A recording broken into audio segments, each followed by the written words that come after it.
Good afternoon, everyone. So while people are trying to find a room and they're able to get here, we'll get started. Um, so I'm going to talk about analyzing Hadoop using Hadoop itself. So before we talk, just a brief introduction about myself. I'm a principal architect working at Hortonworks. And most of my career I have spent working with customers in the field, solving the real-life business problems.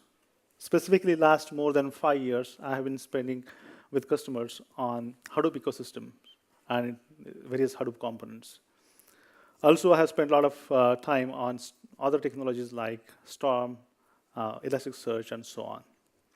Recently, I co-developed a Cisco OpenSOC project where we are actually analyzing network packets and identifying threats in the networks, where we were processing 1.2 million network packets per second in real time using Storm. So over the next few minutes, we'll be talking about what is needed for operational insights. Why do we really need to get details around that? What are the challenges around it? What data sets are available for us to analyze? And then how can we use Hadoop itself to analyze its own data set? We'll also look at some of the sample reports. And if time permits, we'll have questions and answers. Just in case we didn't get sufficient time, I'll be around after the talk, so feel free to come by and ask your questions or talk on any topics of your interest. So with that, let's get started. So what is the need for operational insights? So if any of you who are working as Hadoop admins or working as part of DevOps, I'm sure you don't need explanation for this. But for those who are not familiar with that part, here is some quick summary. So metrics, in general, can reveal the story about your cluster.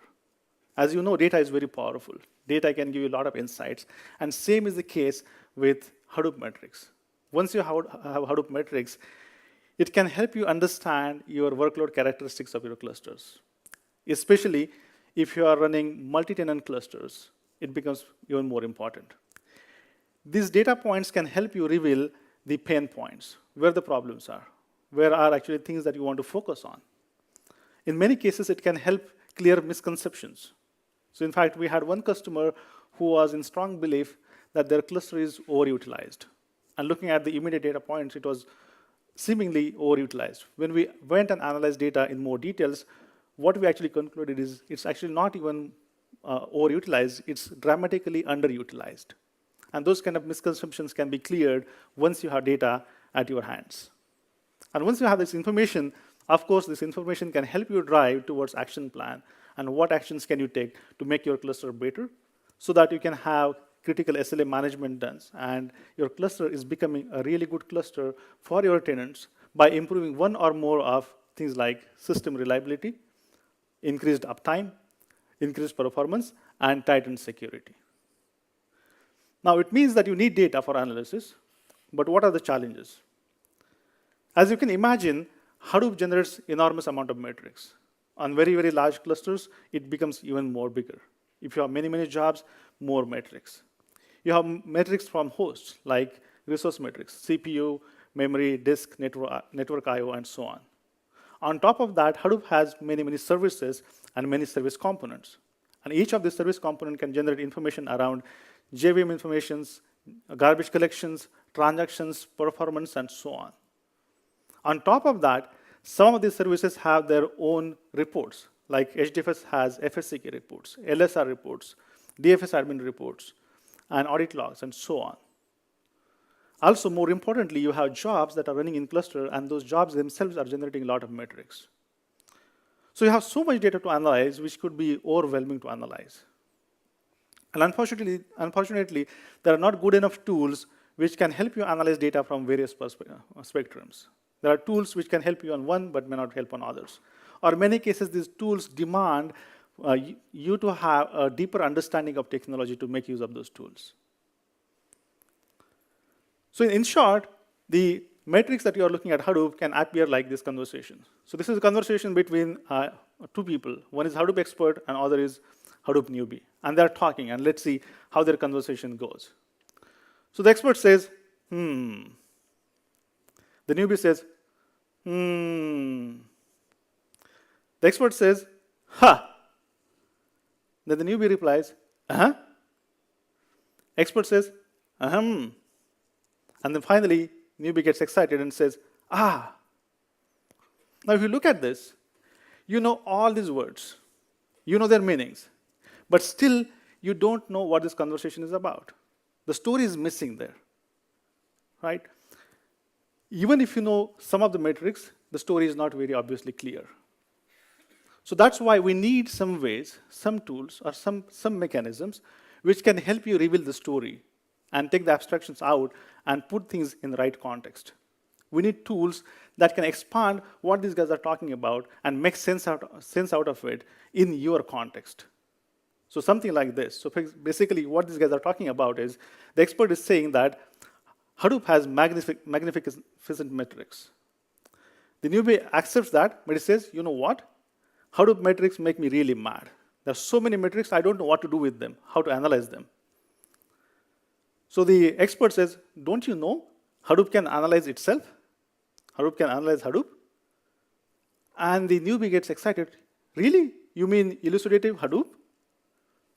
And the expert says, yeah, you can literally analyze Hadoop easily in minutes. And the newbie becomes happy and says, awesome, hail Hadoop.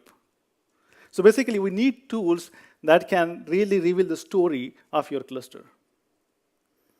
Now let's look at what data sets we have available for analysis that can reveal the story of your cluster.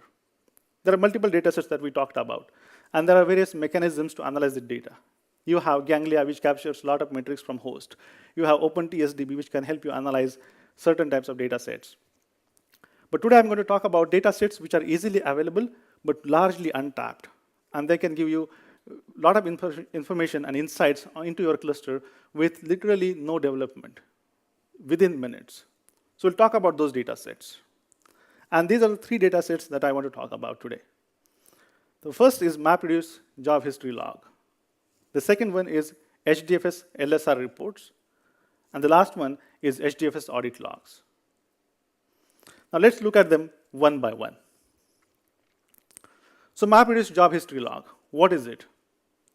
So every MapReduce job, as it gets executed on cluster, its execution history is logged and it is stored on HDFS. Every event that occurs in MapReduce job, like task getting created, task getting started, task getting finished, task failing, every event is logged, and its metrics are logged into HDFS. So this HDFS data contains all the information about your jobs, their tasks, their counters, and various information. Unfortunately, it is stored in its own format. In Hadoop 2x, the format looks like JSON, but it's not exactly JSON.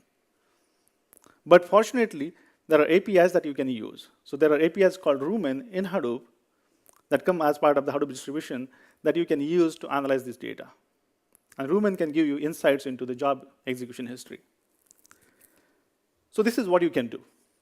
So as the data gets written to HDFS, when the MapReduce job is getting executed, you can periodically pull that data. Once the job finishes, you can pull that data.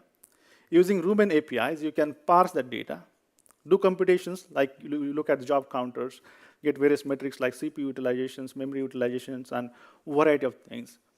And write the data back into Hive, where you can start analyzing and querying that data. You can, of course, write it back to HDFS and analyze it using Pig or any other mechanism that you prefer, but mostly people prefer Hive because it's SQL-oriented, and you have multiple access points, like you can run using Hive CLI or use ODBC clients or JDBC clients, and people know SQL very well. So once it is there in Hive, it is easy for you to start querying. So I'm going to show you some of the sample reports that you can get out of this data. So this is one report that shows a CPU utilization by different queues in your cluster. So as you know that if you're using capacity scheduler or any other scheduler, typically you might have queues or pools. And using this information, you can easily identify which are the queues which are consuming most of your CPU, which means that it can help you understand the workload characteristics of different queue and help you provision appropriate resources for given queues. This information also can be used in showback reports, where you can find out what is the share of individual departments or queues in my cluster utilization. So here you can clearly see that I have 3 queues which are consuming most of my CPU. So I need to make sure that I have to provision their resources fairly so that they get sufficient resources for their processing. Or you can do things like, what is the data I/O processed by users? So in my case, I found out that there's one user named Catherine who is actually doing half of my data processing on my cluster. So which can give you various insights and information and lead to actions. So when we went and analyzed all her workloads and jobs, we figured out that she was unaware of new features in Hive. She did not know how to do partition pruning, how to actually cut down your data to be analyzed. And she was always scanning all the tables, full table scans, reading all the data, throwing most of the data out, and then using very little data set. Now, by understanding this information, we could go and actually make her explain how the new features of Hive work, and then cut down this data I/O dramatically, which means that, of course, her job performance has increased. At the same time, my cluster resources are available for doing something more meaningful. I can run more and more workloads on my cluster.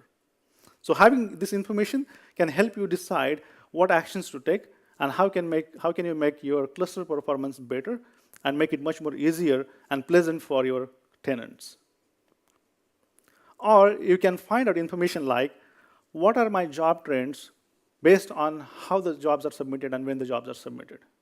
Now you can see a variety of trends in Ganglia and tools like that, which gives you a trend over a period of time for various resources. But this information can give you different information, different insights. Based on an hour of the day, how many jobs get submitted at that particular point of time? How many tasks get spawned? How much data I/O happens based on when the job is submitted? Now this information can help you understand and figure out things like, what is the best time for cluster maintenance for me? So here you can see that around 12 o'clock, there's least activity happening in terms of MapReduce jobs on my cluster. Maybe that's a better time for me to choose for any maintenance and downtimes. Or you can go even further and analyze this data based on the day of the week. And you'll see that in this particular cluster, on Wednesday, there is not much activity happening. So maybe Wednesday, 12 o'clock is the best time for me to do any maintenance on the cluster. So a variety of information that you can get that can help you decide and take different actions based on the data that you're looking at. Or you can look at easy and simple things like, what is my success rate for jobs? How many jobs are successfully executing? How many jobs are failing? If you have more jobs failing, it means something else is going wrong. You need to look at that. You can also look at, okay, what are the types of jobs that are running in my cluster? Are they Hive jobs, MapReduce jobs, Pix jobs, Tej jobs, and what is their percentage? That can help you decide how can you do upgrades in your cluster? What components I need to be more cautious about? What components people use most and how they're going to get impacted? Which components I need to have HA for, and so on. So once you have this kind of understanding, you can make better decisions about your cluster operations. Taking it to the next level, you can go and find out which are my top jobs that are running for a very long time. Now, in my case, I have jobs which are running for more than a day. And there are many jobs like this. I just chose 5 to display. So if I can pinpoint these jobs and figure out why it is taking so long for these jobs to be executed, I can tune them effectively. I can improve their performance. And at the same time, if jobs are running for a very, very long time, it also means that they're consuming resources on my cluster. So if I can make them faster, I can free up my cluster for some more workloads. Or I can look at jobs which are waiting for a long time in the queue, which could be because there are not enough resources available in the cluster for that particular job, or maybe that job is asking for many, many resources than what it needs. So you can look at those jobs, look at its characteristics, and figure out whether you need to do queue adjustments or whether you need to educate your end users to execute your jobs in a more efficient manner. And in our case, we found that there are certain jobs which were asking for many, many, many containers on the cluster. They were spawning jobs with thousands and tens of thousands of maps and tens of thousands of reducers when they actually were not needed. So we could identify those kind of cases and help them understand how you can change your job characteristics and configurations so that they can execute faster, they will not wait longer. And at the same time, you have cluster available for more jobs to be run simultaneously. On the other hand, you can find out jobs which are consuming many, many resources. So the example that we talked about, there are jobs which are spawning 27,000 map tasks. And each map task is asking for 4 gigs of RAM, which means literally you're asking for 109 terabytes of RAM from your cluster to execute that job. That's huge. That's not just bad for that job, it's bad for entire cluster. Now we can go back and figure out a couple of things. One thing is, does this job really need this many tasks? What can we do to improve this job and execute and get the same results with less number of map tasks? On the other hand, does this job actually need 4 gigs of RAM per task? Can it work on 1 gig of RAM? If you can reduce those requirements, then you have possibility of running more containers in parallel and execute this job even faster. So finally, once you have this information about how much CPU is being used by job, by user, by queues, how much data I/O is happening, and so on, you can take all that information, apply logic of unit cost per resources, and come back with the showback reports, where you can see that what is the fair share of a given department or given cluster or given queue in my cluster based on the resource utilizations. And eventually, you can convert this into chargeback reports, where you can actually start charging your tenants based on the resource utilizations. Now, all this information is there in the job history logs. It was not tapped. So it's simpler to actually just go and grab it, start analyzing that using Rumin, put into Hive or Pig, and just start running queries. You start getting these operational insights on your jobs. The next one is HDFS LSR report. This is another thing that is available there, but most people don't use it. So what is LSR? So LSR is basically recursive listing of the files in HDFS. So you run a simple command, HDFS minus DFS minus LSR /. So basically do recursive file listing from root. It's going to spit out all the information about all the files available in the cluster. It contains information like what are the permissions on file, who is the owner of the file, what is the group of that particular file, what is the replication factor, what is file size, when was it last modified, and actual path of the file. So the format looks like something like this that you see at the bottom of the screen. So it's a space delimited and space plus fixed width format, where you can see information just spit out with all great details. So how can we analyze that? So it's much more easier to analyze this information and use it for different purposes. So again, what you do is periodically you run this LSR report. Just run one simple command that generates this report, and you load that report into Hive.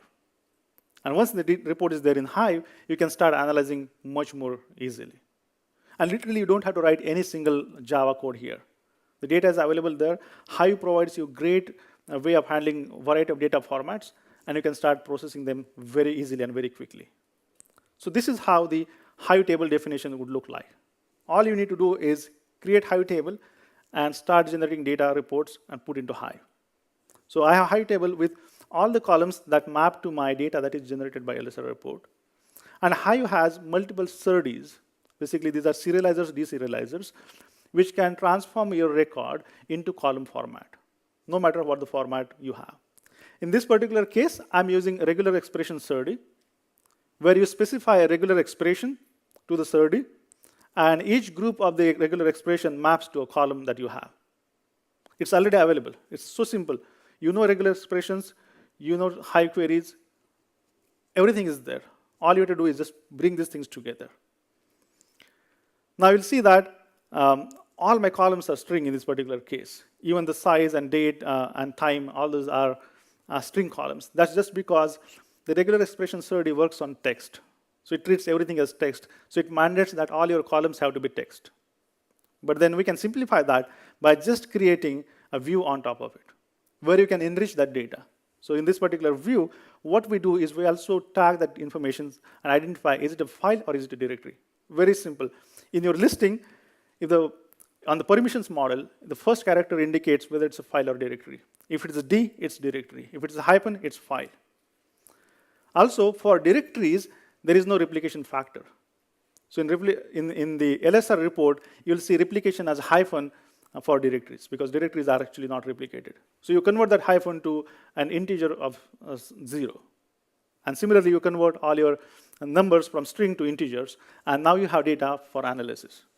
So all you have to do is just create Hive tables, take these definitions, get the report, put into Hive, and start analyzing. No Java code to be written, just SQLs. So once you do that, what kind of insights can you get? So let's look at some of the sample reports. So this report talks about security checks. So to identify, are there files which are sensitive in nature, but those are readable by all? As you might know that HDFS follows a similar permissions model like Linux. So you have owner, group, and others. So you can check what are the permissions for others. If there is a file which has read permissions for others, that is readable by everybody. You can change this query to look for certain file patterns, maybe look for files having certain names, certain types, and get to files and identify potential security risks that you have in your cluster. So simple, the data is there, we were not tapping it, now the data is available, and you can actually start doing this kind of cool things. Or you can look at files which are at greater risk of data loss. As you know, HDFS uses replication for fault tolerance. In many cases, people write files into HDFS either with replication factor 1 or 2 for various reasons. Sometimes they just do it because they want to get better performance, sometimes to save space, or a variety of reasons.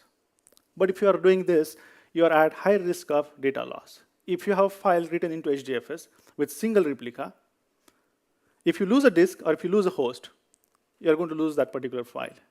There is no way to recover unless you recover the disk or recover the host. Now you can actually go and quickly find out, are there any important data sets which are at the risk of data loss? Just fire a query, find all the files whose replication factor is less than 3. So simple. And you can again keep changing this thing and figure out, okay, let me look at all the files which are Hive files. Let me look at all the files for this particular user. Or let me look at files which follow certain patterns. So you can change the query and get to the files of your interest. Now these simple things can dramatically make your operations so easily because you are preventing problems from occurring. So you don't have to scramble last minute to figure out, okay, my file is lost, how do I recover? You identify those problems beforehand and try to address them before it becomes really a problem. Or you can look at data used by users. So all you have to do is just sum all the file sizes, group them by users, and you get to know how much data is used by all the users. This information can lead you to multiple conclusions and action items. So one thing is, you can see that there are certain users which are consuming most of my HDFS. So I can see and figure out, okay, can they use compression? Can they use different file formats like ORC and other file formats so that the data storage footprint is reduced? Or I can use this information and put back in the showback reports and charge customers based on the volume of data they're storing in HDFS. So you can do multiple things with this kind of information that you can get. Or you can look at, okay, how many small files I have in my cluster. And as many of you may know, that small files are a concern for Hadoop from multiple angles. One thing is they put more burden on name node. And second thing is, in many cases, processing small files is less efficient because you end up having more seeks, less data locality, and more tasks to process data sets. So sometimes we might be under assumption that our data sets are good enough, and that was the case in my cluster, that I was under impression that all my files are large enough files. So in HDFS, we say our default block size of HDFS is 128 MB. So any file that is smaller than 128 MB is a small file. But when we ran a query, we actually realized that, you know what, 90% of our files are small files, which means that we need to think about different things. It might be okay for today, but I might be having scalability problem tomorrow. I might have to consider either name node federation or consider something else to address my problem for tomorrow. Or maybe there is something wrong happening in the upstream systems that I'm getting so many fragmented files that I need to fix. So just out of curiosity, I went and fired query to figure out what is the average size of my file on my cluster. And this is large cluster. This has millions of files. It's not a demo cluster. And there we figured out that it was a surprise to us that our average file size was 60 MB, which is much less than our block size. So which means that I can look at files and see whether I can use Hive archives so that I can compact all these files and compact their metadata so that I can get better benefits on the name node. Or whether can I combine these files and write into different formats so that I don't have so many small files which are going to impact my name node, which are going to impact my performance of jobs. Simple queries, but that can give you great insights. The next one is HDFS audit logs. So you can enable HDFS audit logs by setting your audit log level in Log4j properties for HDFS to info level. And when you do that, every HDFS access request is logged. And it's logged with information like, when was this request generated?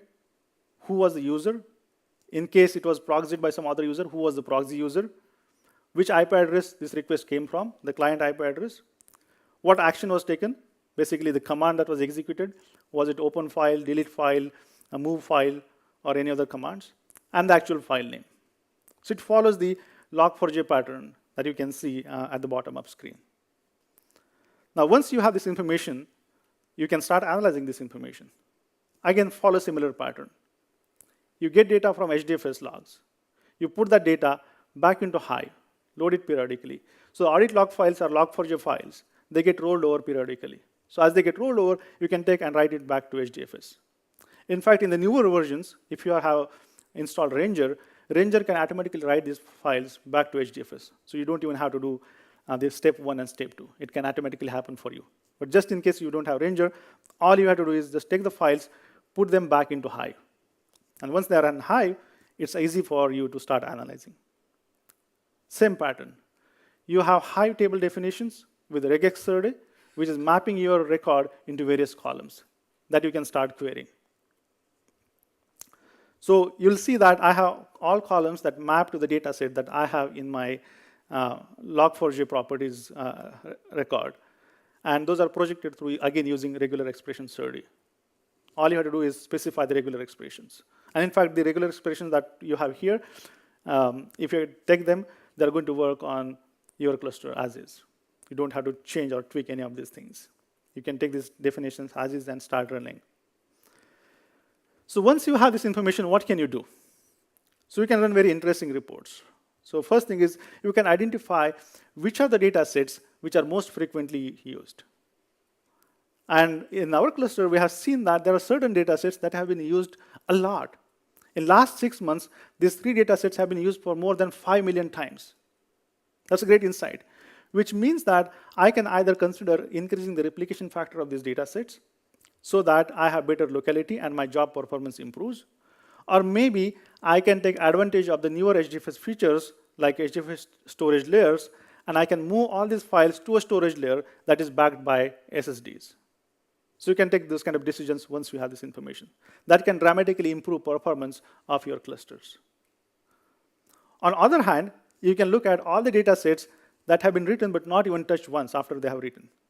So you can fire queries and identify such data sets. You can change this query to identify data sets which have not been read in last 6 months or not last 1 year or whatever time frame you are interested in. Now these are the data sets. You can think, okay, can I rewrite these data sets using better compression? If they are not read more frequently, can I rewrite them in a different compression mechanism so that I can save some space? Or again, can I utilize the different storage layers that we are getting into HDFS? And can I move these data sets onto storage layers which are cheaper so that I can save some money on that? On the other hand, you can also find some interesting information. You can look for potentially intrusive users, users who are trying to poke around and look at somebody else's data when they are not allowed. So you can fire queries to identify users who have most failures in their access. So when the access request is denied, it again gets logged, and you can see in the log level saying that, okay, its request is denied. So if a particular user is getting so many denied access requests, there is something wrong. Either that user is trying to access data that he is not supposed to access, or maybe that user is not set up properly, that he is not part of appropriate groups that he should be. So in either case, you can look at that and take necessary actions. If that user is a valid user, you can make sure that he is part of appropriate groups so that he can get access. Or maybe there is something wrong in your processing pipeline that is setting the permissions wrong. And that's why this user is continuously getting denied access request. Or if this user is not supposed to have access to data sets, you can even make permissions even stricter and make sure that no other users can get access to the data sets that they should not have access to. On the other hand, you can run similar queries and find out which are the hosts from where you get most failures. and audit those hosts. Are these hosts supposed to be part of my client list? Why are there so many failures on the HDFS access request only from these hosts? Who is logging into those hosts? What activity is happening on that host? What are the firewall rules? So you can find out such malicious hosts, and either you can provision them appropriately in terms of access permissions and network provisions, or you can make sure that you have enough firewall rules that you don't allow these malicious hosts talking to your cluster. So once you have data, you can start thinking and start taking actions. So just to summarize, as we have seen, Hadoop generates a lot of metrics, huge amount of metrics. And there are many metrics which are untapped. And in many cases, it might be so simple and easy to analyze those metrics, like the reports that we have seen, HDFS, LSR reports, and audit reports. It's so simple. Get the reports, put them in Hive, and start analyzing. And Hive and Pig are really great tools. They can literally take any data format and start processing. They have very rich data formats. They can support things like primitive data types and complex types like structures and maps and arrays and whatnot. They have many data format handlers like regex, surdays, and loaders for Pig. And more importantly, they are meant for scaling. They use Hadoop as underlying platform. So they can keep scaling. As your data volume keeps growing and growing, they can scale with your data. So you don't have to worry about those scalability limitations. So simple analytics on things like HDFS LSR reports and audit reports and job history logs can really empower you and can make your operations much more simpler, easier, better to manage, as well as you can give better performance and better experience to your tenants. So with that, I conclude this talk. So thank you again. Thanks for joining, and thanks for listening to the talk.